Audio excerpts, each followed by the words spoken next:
Okay. Yeah, I even put a little note to remind myself because I was so afraid I was going to forget to record. All right. So this is our very first class, and I know that this is kind of like I want to say a prototype or not all classes will probably go like this because everybody's doing a little bit different, but getting it recorded, we'll post it afterwards. So sometime this evening, we'll get that posted over on our link, and then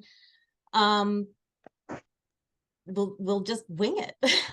Did you have anything else you wanted to add to that, Emily? Sorry to put you on the spot like that. No, you're good. Thanks for doing this. Okay. All right.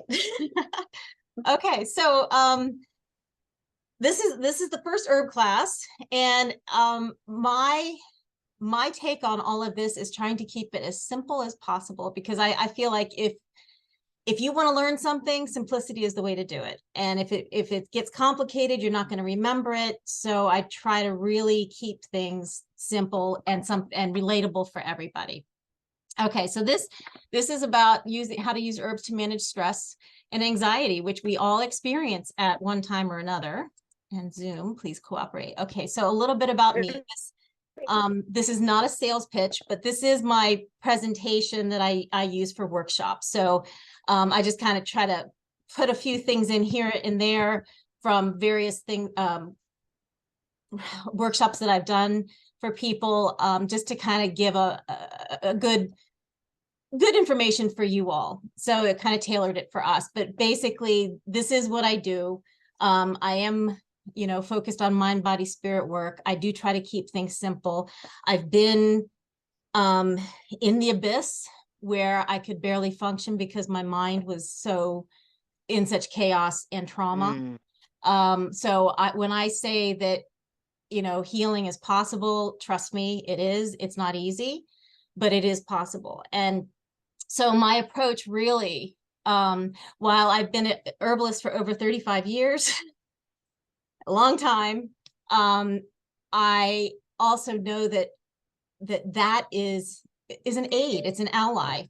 Sorry. The biggest thing that you can do in addressing anxiety, depression, stress, it's all related, is working on the mind. So with given that, doing the mind work in tandem with using herbs is extremely helpful, especially when we're talking about acute times where you're so stressed out and you're just like, and we've all learned in our classes together, about breathing, about, coming into the present moment, mindfulness, all of that. But, those herbal allies are there to help us as well. So I want to address kind of both of those, mostly the herb section, but it's hard to address one without the other because they work in tandem. Okay. So here is a little bit of information. Oh, and most of these pictures I take myself, just to let you know that little what is it even called? Like a little bucket there. It was at a lavender farm that I went to, and it had nothing but lavender, like hundreds of different species of lavender. It was an amazing experience. I went there all by myself. I didn't bring anybody with me because I wanted to enjoy it by myself because of the tranquility, the peacefulness. It was an amazing experience. And I took the most amazing pictures. Like, I'm not a photographer, but that kind of makes me a liar, right?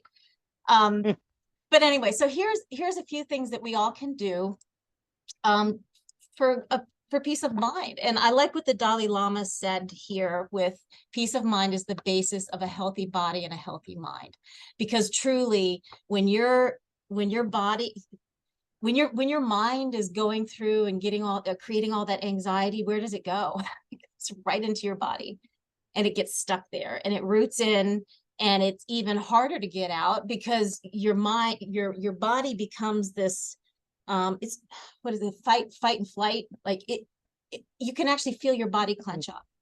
So, but when you relax your mind, it will release that in the body. So here's a few things that we can do. Quality sleep. Sleep is so underrated.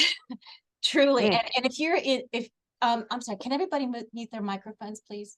Just so that, what I'm saying is, heard. Okay, thank you. So quality sleep, you know that when you are sleep deprived, everything is worse. Like everything. Your reaction time when you're driving is worse. Your moods are worse. You're cranky. It feeds off of other. You start feeding off of other people. They feed off of you. It escalates everything. So one of the best things to do when you're under stress and feeling that anxiety come in is to make sure that you're up on your sleep game. And it's always quality over quantity. I mean, how often have you woken up after 4 hours of sleep and you're like, oh, I'm ready to go. What the heck? I only got 4 hours. What? But then you've gotten 8 hours or 9 hours and you're dragging. So it really is quality sleep that we're talking about. So not staying in bed all weekend and trying to catch up, that just does not work. But the irony is, as important sleep as sleep is, a lot of times when we have stress and anxiety, that's the one thing that we can't seem to get, because we can't turn off our mind, we can't loosen up our body to get into that relaxed state. And I will talk about that a little bit more a little bit later. So the other thing we can do is create a peaceful space in our home. So with COVID and having been all jumbled up on top of each other for a while, our space became their space, became everyone's space. And it was, I think we realized how important it is to have our own room, our own, even if it's part of a room. I think probably a lot of us have our own meditation space, or our own, we've created like a sacred area for ourselves. And that could be that space where you just feel like you can come home and sit there and you're okay, because we do want to have that feeling of security and safety when we're dealing with anxiety. Practice mindfulness. I don't like saying that because it seems so cliche, and I don't know exactly what everybody thinks about what mindfulness means. But the idea here is to come into the present moment, because if you're in the present moment, you don't feel depressed. You're not ruminating about the past, and you're not feeling anxiety because you're not living in the future that hasn't even happened. Chances are it's not going to happen the way you've imagined it to happen anyways, but you are in the present moment and you are okay. And to stay in there, to let the thoughts come and then go, knowing that you're in a safe place. And maybe it's sitting in your space, in that peaceful place in your home, that you can practice this. And I was talking to I've been taking Tibetan Buddhist classes on transformational thought every Sunday for the past month or so. And I was talking to someone in my class, what was this past Sunday, and he was saying, I don't have time in the morning to practice, sitting there for 20 minutes doing my meditation. And I said, but you don't really need to do that. I mean, what about if you set reminders throughout the day to take a break, like at lunchtime, before you eat or after you eat, you take, 2 minutes to maybe 5 if you can, to just be present in that moment, do your deep breathing practices, and really anchor into the now. So that's something you can do. Another thing, add something new to your day. So we're rush, which doesn't help anxiety, because then we don't do the things that we're supposed to do, or we don't do them right, or it's like it all feeds into each other. But what if we added something that we actually enjoyed doing and we looked forward to doing? Like if you're a cook, or if you like sewing, or whatever it is, gardening, sound healing, whatever it is, like make some time, add that specifically to your day, and carve out some time for you to do that, to enjoy that. Limits, this almost goes without saying, it's such a no-brainer, but yet we get caught up in it anyway. Limit exposure to social media and news. That's probably, honestly, for me, the biggest thing that spins me up is getting caught up into, oh my God, what else happened today on the news? Sometimes I can't even watch it, because and you don't even know if it's true anymore. You know what I mean? So we're getting ourselves spun up with something that may or may not even be true. And step away if you can. I know some people take, like, what do they call it? Like a social media dieta, or like, you know, I forgot what the actual word is, cleanse, like detox. All right, and cultivate a sense of purpose. I think we've all probably been working on that to some degree or another. Maybe we know exactly what it is. Maybe we're still kind of like, "Oh, I'm not really sure." I usually tell people to go into a bookstore or a library and give yourself some time, an hour or so, and or half the day or whatever you want to do, and then find where you plant yourself. Pay real close attention to where you end up in that library or that bookstore, and the kinds of books that you're pulling out and leafing through, and then all of a sudden you have this pile and you're like, holy crap, I can't get all those. What am I going to read all those? Chances are that's your passion. That's what you're naturally drawn to. That's what lights you up and puts your, sparks in your soul and all of that. And that's probably wrapped up in your purpose. So, getting more honed in on that. It's a nice way to, it's not really a distraction from the anxiety or the thoughts that are creating anxiety, but it's certainly a healthy path forward, because the anxiety, from what I see, is more of a distraction from that path towards your purpose. And then, of course, enjoy some herbs, because there's all kinds of herbs that you can, if you're passionate about herbalism and learning about what plants go together, what plants can heal certain things, there's lots of books that I can recommend on those. I have a few on my desk right now of my favorites. They're oldie but goodies, so I'd be happy to make recommendations for anybody interested. Okay.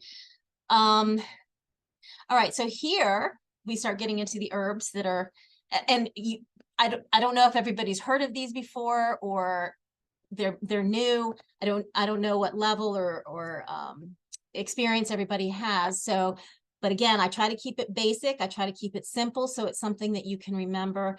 And when you're, looking at herbs in a store, or in a garden center or whatever, you're like, oh yeah, I remember her talking about passion flower. I even know what it looks like. So hopefully that kind of, you carry that away with you today.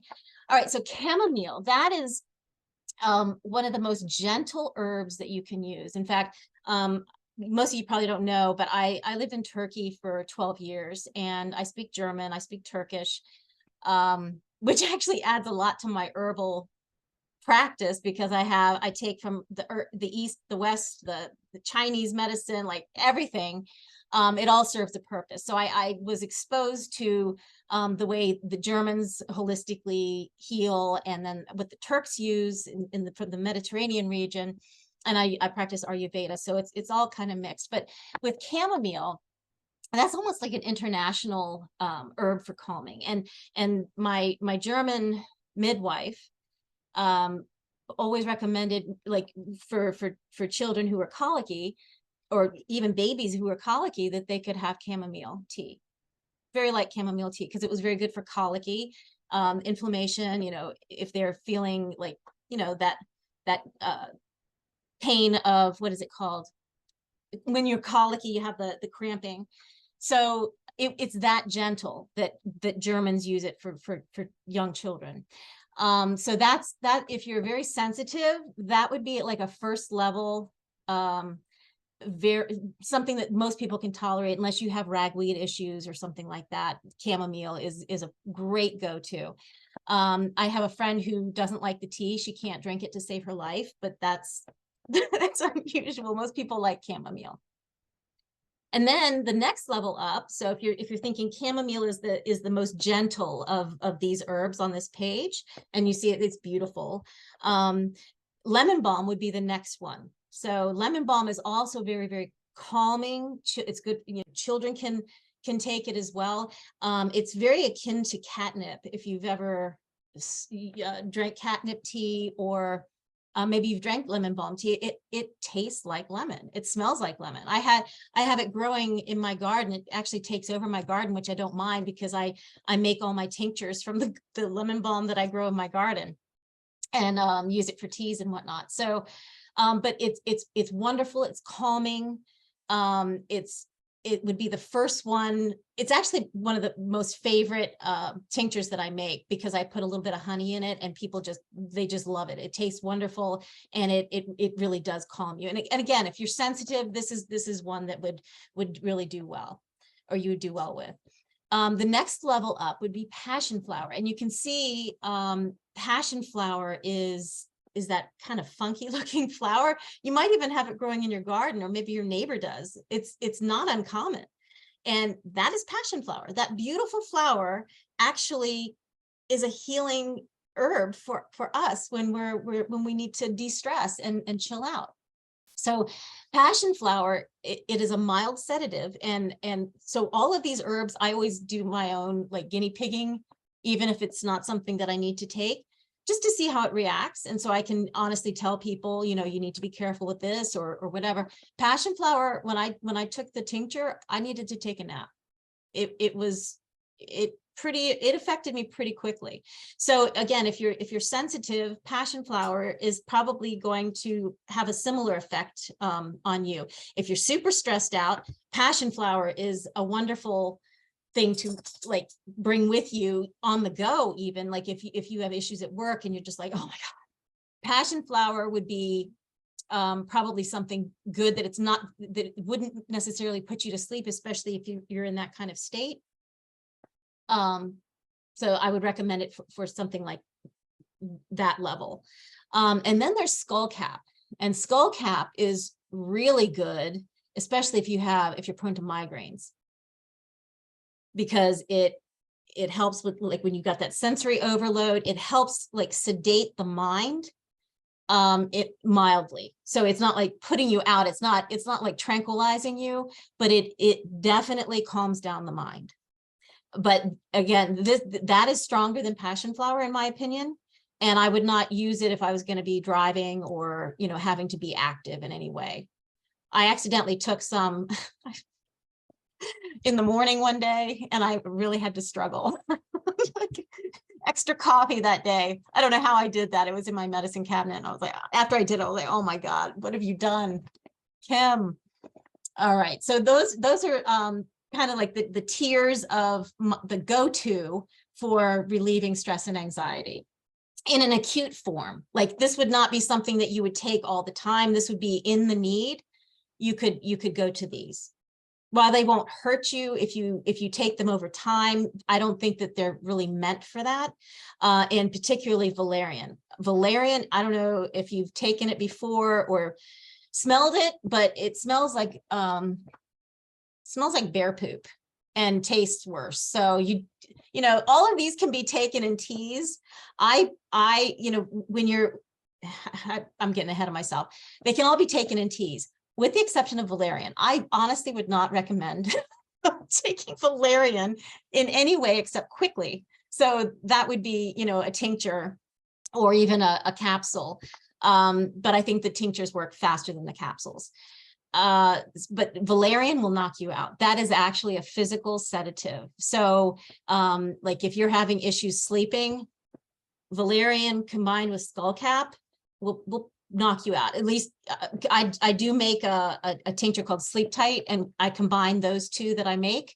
And if I do need to take it for any reason, I'm usually out within 10 minutes. It works that quickly. And that's the response that other people have said too. So it is very strong. And so you don't use this unless you're ready for bed or extremely stressed out and you know that you need to just like take a nap, to chill out, you know, get rid of that stress physically.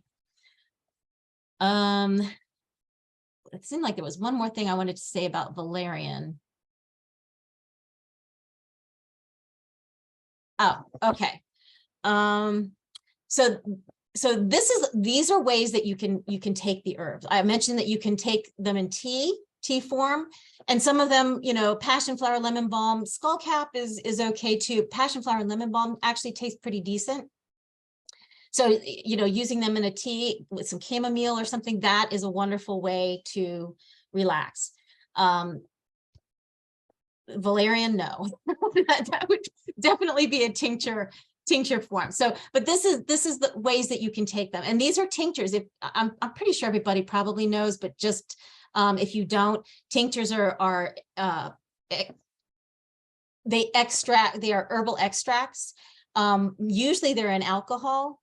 But I do know that some people are sensitive to alcohol and prefer, don't want to put it in their body or can't put it in their body. So there are other ways other than alcohol tinctures that are possible to take. There's glycerin, I think. Yes. Okay. So glycerin is another option. It actually tastes really good. It doesn't have the shelf life that an alcohol-based tincture would have, but it's really tasty. And it's kind of like honey. So that's also an option. And I know, like, I can get into detail if you guys want about, how to evaporate the alcohol from the tinctures, or, how to make tea. I've got a tea press here too. I don't know to what degree you guys have knowledge, but I can start at any place for you. But anyway, so those are different ways that you can actually get the herb into your body. And that's the whole point. You want to get it in your body to start working. Oh, here's another one that's really good. All right. So we went over the herbs that you use when you have an acute situation where you need to deal with it right now. And I would recommend those either being in a tea or a tincture.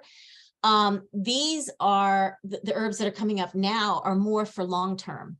So you can take them daily, and that actually is better than just taking it once. It works better over time. So these are, this is Schisandra, and this is an adaptogen, and it's kind of a unique herb or berry. I have a few dried here.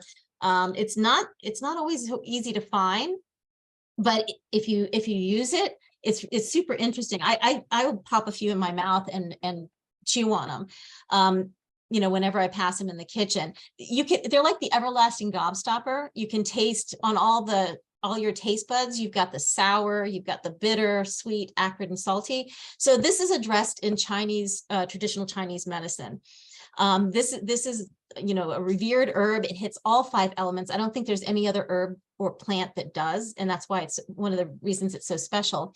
But it's used for longevity, and it's got a lot of what did I want to say about the adaptogens? So adaptogens, in how I like to explain it, is they're like smart herbs. They're intuitive. They know where to go. They know where you're stressed out, and they know where to go in your body to help with that stress. They also know if you need a little bit more pep in your step. So if you're, needing more energy, they'll energize you. If you need more chilling out, they'll help you chill out. So they go where your body needs. And I find those are the best to use over time because of that. So Schisandra is a wonderful one. It does, like, you can see it does just about everything. It almost doesn't make sense. Like, how can it do all those things? But it does. And so Russians had performed a lot of research on this back in the 40s and 60s and whatnot, on how the bodies in Siberia, the hunter-gatherers and all of that, were able to adapt to stress under extreme conditions, extreme terrain.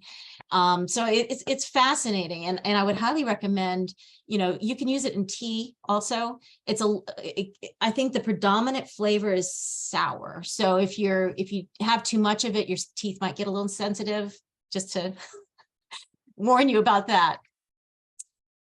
Okay, so ashwagandha, I'm sure most of you have heard about ashwagandha.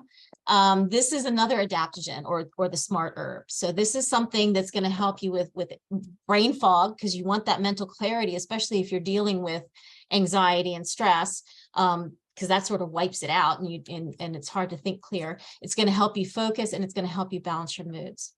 And the thing about ashwagandha and a lot of the Ayurvedic herbs is, and one of the reasons I like using them so much is because it's incorporating ancient wisdom that works. And if you've noticed, when you're talking about, like, the health of Indians, you don't see dementia or a lot of stress like you do in the Western world. You don't.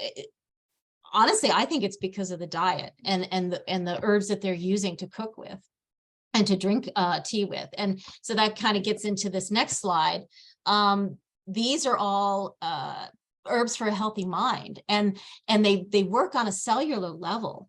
So and most of these are from Ayurveda. So you've got Bacopa, you've got Ginkgo biloba, which most people have probably heard of, Gotu kola, Tulsi, which is also a sacred herb. Most Hindus have that growing in their garden, their outside garden, and Shankapushpi, and then peppermint. So all of these herbs have a special function for cellular like regeneration.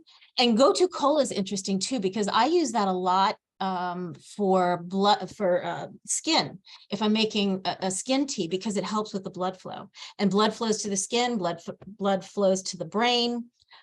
So that makes perfect sense.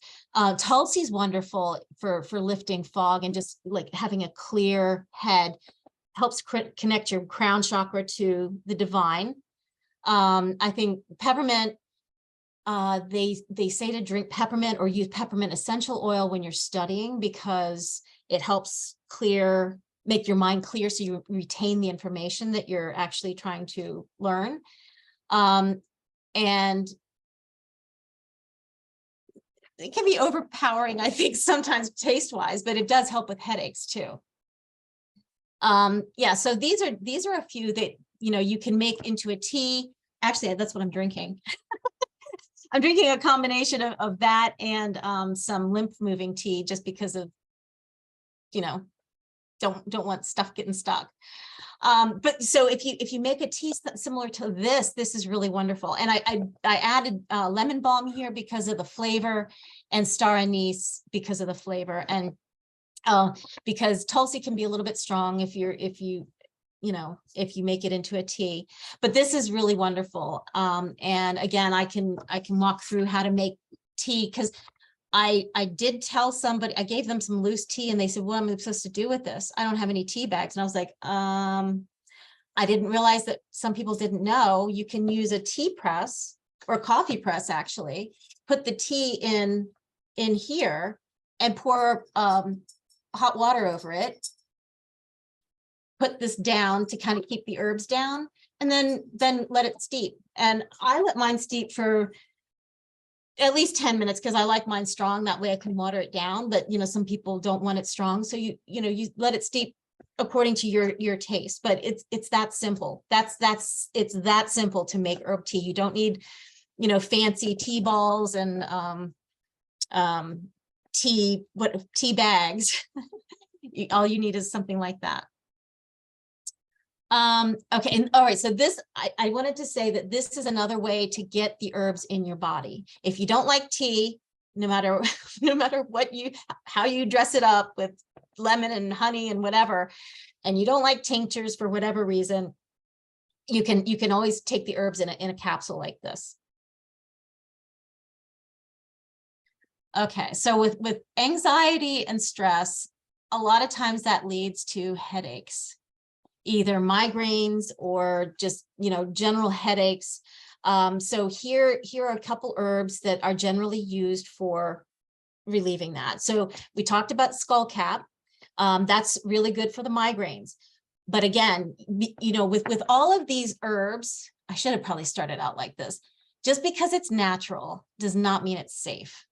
And so I can never stress enough that if you've not used something, do your research on it, or ask me. I'll be happy to help you and say, if somebody is, on antidepressants, do not take St. John's wort. Like, there's certain herbs and combinations with medication that just should not be used again. So before you put anything into your body, just because it's natural does not mean it's safe. Just do your research and make sure that for your particular issues, if you have, high blood pressure or something, that you're not, drinking licorice tea or something like that. Okay, so with white willow, that actually helps with anti-inflammatory. So if you're got that throbbing, it will help with relieving that. But also, if you want to be careful with that if you are sensitive to aspirin or have kind of what do they call it, ulcers, because that will affect your stomach lining too. So again, you always be careful what you're putting in your body. And then there's wood betony, that helps with headaches as well, and helps lower blood pressure. So, but if you have low blood pressure to begin with, you want to make sure that you're not lowering it too low with that. Okay, all right, so here's the part about sleep. And again, if you're struggling with anxiety, chances are you're struggling with getting decent sleep, because it's either, keeping you from falling asleep, keeping you from staying asleep. Maybe if you're like me, it actually goes into my body and my body will start buzzing. Maybe it's not stress, it's just being active, so your body can't relax. And then maybe it's your mind can't relax, it's just reliving the day. It just cannot turn off. So a few things that will help with falling asleep is creating a bedtime routine. So, turning off the social, and we've probably all heard this before, turning off, unplugging, having a certain time that you're going to bed, that it's almost like your Pavlov's dog. Oh, it's 9:45, it's that time, and you start going upstairs. Maybe it's you want to incorporate the relaxing tea, that some of the herbs that we went through, and creating a tea for yourself. And that's part of the slowing down and unwinding at the end of the day. And then one of the biggest things, honestly, that helped me with just sleep in general was making sure that I had my boundaries set with my bedroom. That my bedroom was for a sleep oasis, that everything like my reading and my TV watching and my, active stuff was done before I crossed the threshold of my bedroom. So I made it as comfortable as I possibly could, as serene as I possibly could, because that was my oasis, my sleep oasis. And so it kind of turned something in my mind that now is sleep time, and it helped tremendously. But so again, there's lots of tricks and tips and ins and outs of getting healthy sleep, which is a whole nother workshop that I do. Because there's so much involved. But falling asleep, taking the valerian and the skullcap combination is gold. That helps tremendously. But if you've been used to not sleeping, and your body's like, your nerves are all kind of messed up, and it's used to waking up at 3 a.m, and then you're all of a sudden awake and you have trouble going back to sleep, you could take that again to go back to sleep. Because the beauty about the skullcap and valerian is that you have no grogginess. You don't, it's not addictive. It's not, how do I say, it doesn't have those effects on you. Like if you've tried melatonin and you have high blood pressure, that's actually dangerous. You can really hurt yourself. But it also makes you groggy. It makes you feel like you got hit by a truck and you're supposed to go on with your day. These herbs don't have that effect. So it's really super helpful. All right. So staying asleep, one of the biggest things to staying asleep is never, ever, under any circumstances, look at the clock. Ever, ever, ever. Just turn the other way and go back to sleep. Because if you start looking at the clock, what happens? You're like, oh my God, it's 2:30. Oh no, I only have three more hours before I have to get up. And it all creates this whole new thing that didn't exist until you woke up and looked at the clock. So if you have to, turn your clock away so you can't see it no matter what you do. And just trust me, it does work, and it does get easier. I don't look at the clock anymore. Used to be horrific. But again, if you're waking up at certain times during the night, there's the Chinese 24-hour body clock that might be helpful for you to look at. Because if you're waking up at, I think, 3 o'clock, it's the liver that's functioning at that time.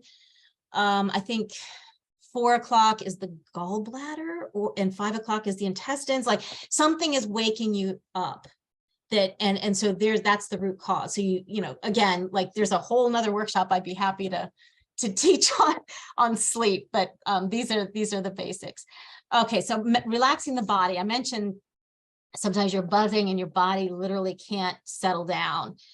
Maybe you ran too late, maybe you ate too late, you know, yoga, deep breathing, herbs, trying to not do again what you just did, but also learning. Like these are things that you don't do before bed. You don't eat certain things, you don't drink certain things. Again, that's another reason why the bedtime routine is so helpful. And then the ultimate is relaxing the mind, because if you had an anxious day, if you're stuck in that ruminating, oh my God, why did I do that? That was so stupid. The self-talk and the whole mind work is, you know, a lot of other work, and I'm happy to do classes and workshops on that too. But relaxing the mind, honestly, one of the biggest things that helps me and has helped me to get rid of the day is to journal. And I don't like saying that because I don't like journaling, but it actually helps. I have a planner that I will go through at the end of the day and be like, okay, well, I got this done, this done, this done. Oh, shoot, I didn't get that. Okay, well, I'm not going to sit here and worry about it. It's 9:30. I'm going to go to bed. And I write it down for my things to do tomorrow. And that's it. I can't do anything more. I can do it tomorrow. So honestly, when you put pen to paper like that, and you're clearing out the stuff from your mind, it's like it's like magic, actually. Like it happens. Your mind is like, okay, she's got this. And you've built trust up in your mind that you're going to deal with it tomorrow. So your mind doesn't have to keep you awake anymore. It doesn't have to keep nagging at you going, but you didn't do that. Are you going to do it tomorrow? Because it already knows that you are. You've already created like a trusting relationship with your mind with that. So that hopefully, oh shoot, I just went over all that stuff. Okay, well, some of the good things from this slide is actually one thing Ben Franklin said was early to bed and early to rise makes a man healthy, wealthy, and wise. And that is true. If you burn the candle at both ends, it doesn't help anybody. It goes back to that initial, like getting sleep, quality over quantity. Sleep is so important for your mind. Your mind needs it to regenerate. It needs it to create memories. It needs it to, you know, the muscles in your body need sleep to repair. Everything needs sleep, and you depriving your body and your mind of sleep is just is creating a worse scenario for yourself. But you know, one of the things that is really helpful is to think about the relationship you have with sleep, because a lot of us dread it, because it's like, oh, now it's time to fight with myself again. Now it's time to fight with my mind. We're going to get into an argument. I need sleep. No, you don't. You need to listen to me complain about this. And so it's a struggle when you're in bed. And why would you want to go to bed and deal with that again, or whatever your issue is, you know? So really think about the relationship you have with sleep. Like, what time do you like to go to bed? Do you like to go to bed early? Go to bed early. Do you like to go to bed late if you're a night owl? Is that working for you? Like, you know, question it, start figuring out your preferences, even down to what side of the bed you like to sleep on. Maybe, I mean, I know my husband always wanted the door. I wanted the door. That was a problem. Now I'm divorced, I get the door. But, you know, it's simple things like that. You know, you could like your right side, and therefore that side of the bed isn't working for you. You know, you could be up against the wall, and that's no fun. What do you like to do before you go to bed? Do you like to chill out? Do you like to, you know, watch TV? Do you like to, I don't know, talk on the phone? Those things might be a little too stimulating, you know. So start questioning like how your routine is, and what do you like about it? What do you think you could change? And does it really help you to sleep? Are you sleeping too much? Do you sleep as an escape? Do you sleep because you need it, because you're tired? Do you go to bed when you're tired? Do you go to bed because you're supposed to go to bed because your husband's going to bed or your spouse is going to bed? Like, you know, create some ideas about why you sleep the way you do and how you feel about it, how you think about it. Do you look forward to it, or do you dread it because it's going to be another sleepless night? And do you see it as a priority or a luxury? I used to think of it as a luxury because I wasn't getting any. It was terrible. So hopefully that helps a little bit to rethink your sleep. And then this one I wanted to show, oh, there was the valerian. Yeah. So, you can, so this was the sleep tea and then the tinctures. So depending on your need for sleep, you could even do both. But again, like I always recommend to go slowly, especially like if you're trying out a tincture for the first time. Usually a dropper full is a dose. You might want to try half a dropper full just to see how your body reacts, you know, because like when you're talking about valerian, that can be pretty strong. That can be really strong, like, you know, especially if you're sensitive. But tea is usually something that you can make and then add more water to. You have a lot more control over how strong or not that is. Okay, and here's another something that has always helped me is connecting to the rhythms of nature when I wake up and when I go to bed. It opens the day. So I've been doing some, I want to call it a ritual, but it's just my routine, my morning routine, greeting the elements. I greet all four, and then I go over to my window and open the window, no matter how cold it is or how hot. If it's raining, snowing, it doesn't matter. I open the window just so that I can breathe in the air. This is the start of my day. It could be nighttime, like, you know, 5 in the morning. It could be, you know, 7 o'clock in the morning. It doesn't matter. I want to breathe in that fresh air. That starts my day. That I'm alive. And that's the first thing that I'm grateful for. And that's where I'm connecting with my higher power.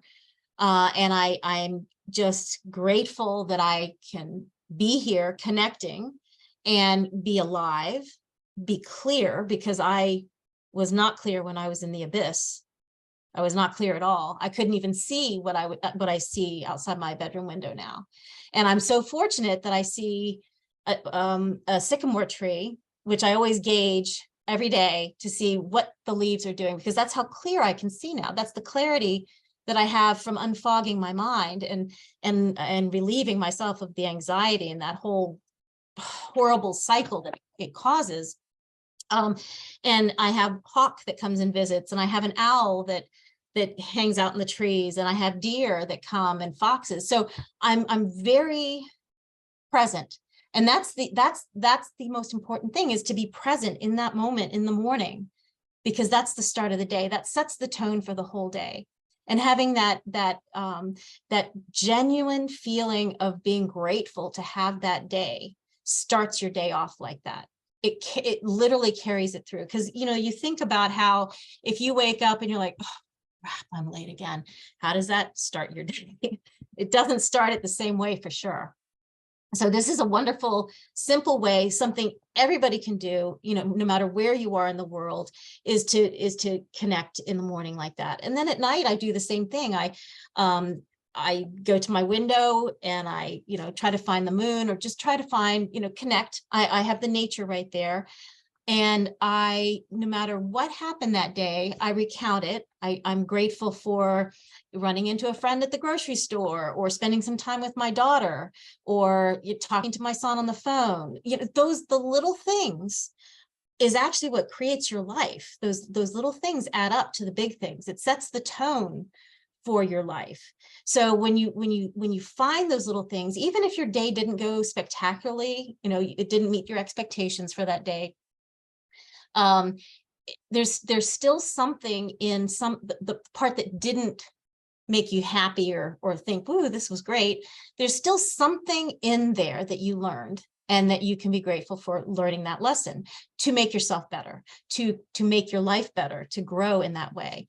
So there's so much gratefulness that we can practice in those simple routines that I think absolutely carries through in all of your life and helps with the anxiety and the stress.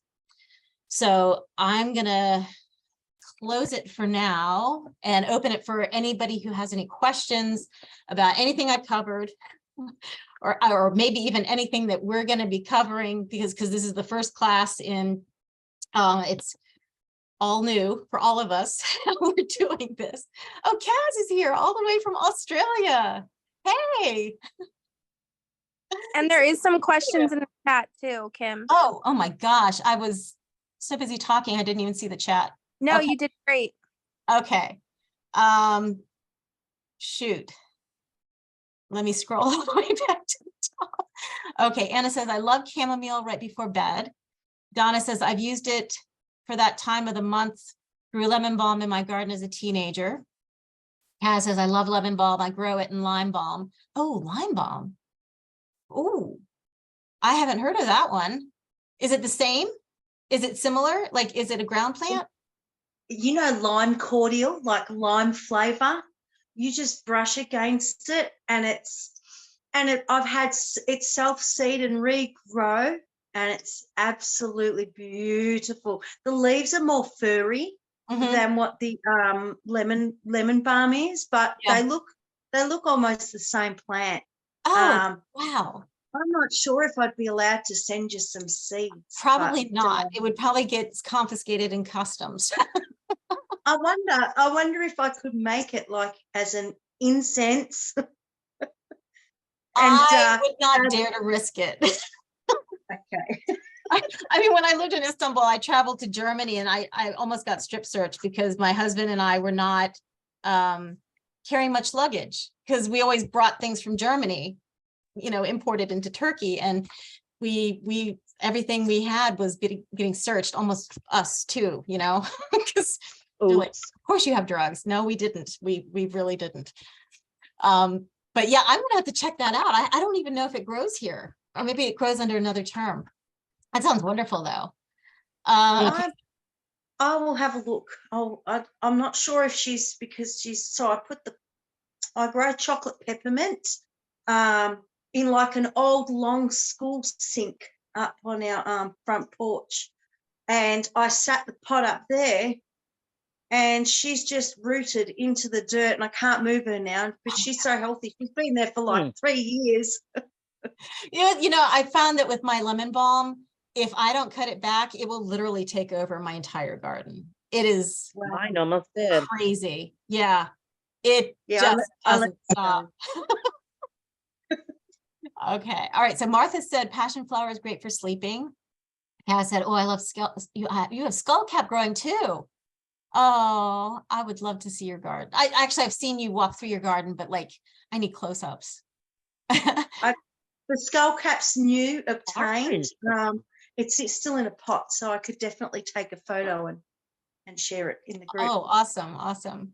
Can I get these herbs at my local nursery? I think so, because nothing I covered was unusual except the Schisandra. That you probably can't get live. That would be really difficult, but you can get it dried. I don't think any of the herbs would be difficult to find here in the States. Oh, valerian. Can you just use the leaves on valerian or just the root? I haven't used the leaves. I stick with the root. And it's probably the stinkiest part, which is probably why it works. Kim, do you have a store? I do. I'm trying to open an Etsy store, but what I do actually is I don't like to just sell stuff, and I encourage people to question people who would just sell you something, because I did say you have to be super careful. Just because it's natural does not mean it's safe. And your body is not like my body. My body reacts to certain herbs negatively. And I've felt that reaction when I've taken St. John's wort. I have genetic high blood pressure, so I have to be very careful with certain things that I put in my body. So when I talk with clients, I make sure I get a whole list of their health issues, their allergies, you know, all of that kind of stuff, so that I can have a good idea of what not to let them have and what would work well for them. So because I always want to err on the side of being safe. No point in getting you sick. So yes, I do actually, that's part of my apothecary back there. I have it in 3 different rooms. But you can see that I like open that and you've got all kinds of lots and lots of herbs. Let's see, I drank the Tulsi in the morning. Tulsi's wonderful. I love peppermint. I want to love peppermint. It's just a little strong. It's just a little strong for me. I like weird stuff though, like a star anise. I love the smell of it, but not the taste. Yeah, I know. I like the taste. Everybody's different. It's so funny. Yeah. Interactions with medications. Depends on the medication. But that's another reason why I would never just say, oh, use skull cap. There you go. I want to make sure that you don't have any, you're not taking any medication that would interact with it, or you don't have a health issue that would be dangerous. Let's see, peppermint smells so good. Yes, it does. I keep losing my connection. Oh, Oh, that's another yeah, I question. had this big thing. It kept coming in and out, in and out. Sorry. A chakra meditation. I'm not sure where that would have been from. I don't think maybe for there's- sleeping. Yeah, for sleeping. That was not a question. She was just saying like that's what she Yeah. does. Yeah, no, that's wonderful. That's excellent. That's one of the best things you could probably do. And now I just, Anna, how do you find the Tulsi? What benefits does it bring? That was Kaz asking Anna, I think. Oh, Anna said, I found Tulsi, ginger, and turmeric tea on the bottom shelf in the organic tea aisle. I already drank turmeric and ginger tea a lot, so it just combines well. It also is a breath freshener, just once a day. I try not to overdo the herbal teas. And you know, that's a really nice Ayurvedic digestive tea right there. That's going to help you with your digestion. And ginger can be a little spicy, but it's good. Like it really helps with that stuff. Is there any like herbs that are good for weight loss? Yes, but the best thing is just not eating so much. I hate to say that. I wish there was a quick fix, but there's I think it's Jumnea, if I'm pronouncing it right. It helps repress the sweet tooth. So and licorice tea also helps with sugar cravings.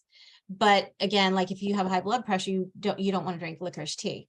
So there's other alternatives like Jumnea. I have some, I'm just not a fan. I don't like the taste. So if I don't, and the thing is with herbs or anything, if you don't ingest it, it doesn't work. So there's that.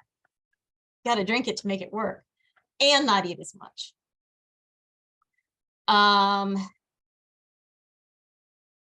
grow Tulsi and I have wondered if I should try it in a tea. You have Tulsi too. Yes, try it. Yeah, you're so lucky to have that growing. Oh, you did great teaching. Thank you, Martha. A whole garden bed full of it. Yeah. Just I need to get some of that in my backyard. It's so easy. You want to put it in a pot or a contained garden bed though, because it'll just spread.